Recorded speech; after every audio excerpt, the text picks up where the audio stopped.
Forbes 1000 or whatever it is, right?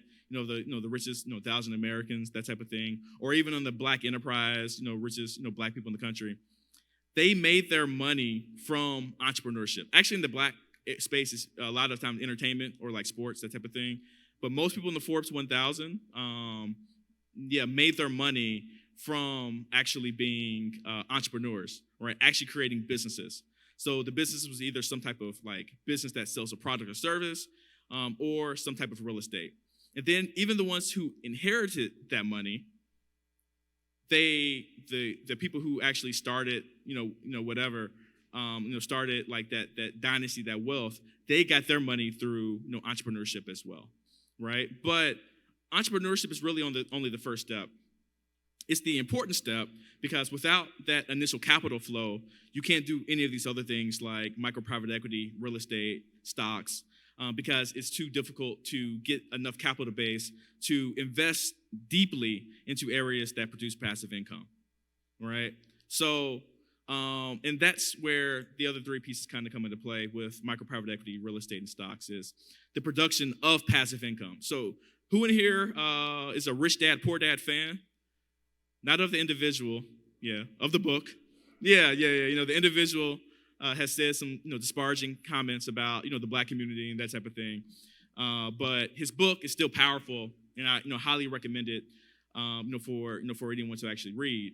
But it's that moving from increasing your income and income sources from active to passive is where, the real power, actually occurs, right? So you start out with either your job or starting your business as your source of income. Because Julian talks about this too, and I love what he says. He says, as an entrepreneur, if you work for somebody else, you're just an entrepreneur with one client. That's all you are, with a perceived level of security, but you only have one client.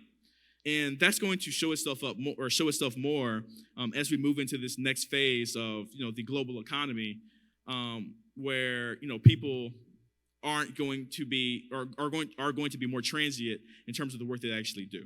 Right? So some people do freelancing here, do this there, whatever, but that's going to start happening more and more as well. So, but the goal is take that money and move it to passive. So then there's real estate. All right, so we've talked, ad nauseum about real estate. And it's one of the most popular subjects in the Black Business School. Even last night, who was at the networking and investment club event?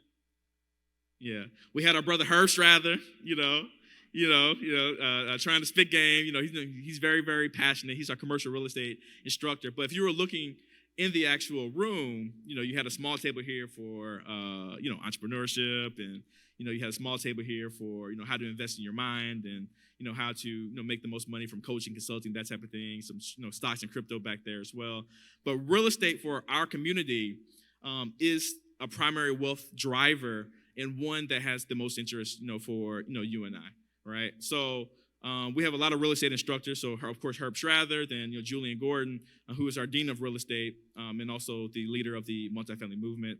But that should be a core area in which you invest, because for I guess a couple of reasons. One, for passive income, but it's passive income that isn't as easily disrupted as other types of things.